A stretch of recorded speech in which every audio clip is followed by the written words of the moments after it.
Good morning সবাইকে, all of my friend, আর happy new year 2025। সবাই নতুন বছরে সবাই ভালো থাকবেন, সবাই সুস্থ থাকবেন এই কামনা করি।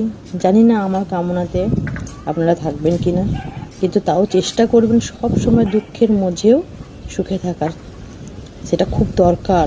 সবার মনোবল, শক্তি এসব হারিয়ে ফেলবেন না কেউ। সবাই ভালো। গুড মর্নিং সবাইকে, অল অফ মাই ফ্রেন্ড, আর হ্যাপি নিউ ইয়ার 2025। সবাই নতুন বছরে সবাই ভালো থাকবেন, সবাই সুস্থ থাকবেন এই কামনা করি। জানি না আমার কামনাতে আপনারা থাকবেন কি না, কিন্তু তাও চেষ্টা করবেন সব সময় দুঃখের মধ্যেও সুখে থাকার। সেটা খুব দরকার। সবার মনোবল, শক্তি এসব হারিয়ে ফেলবেন না কেউ। সবাই ভালো।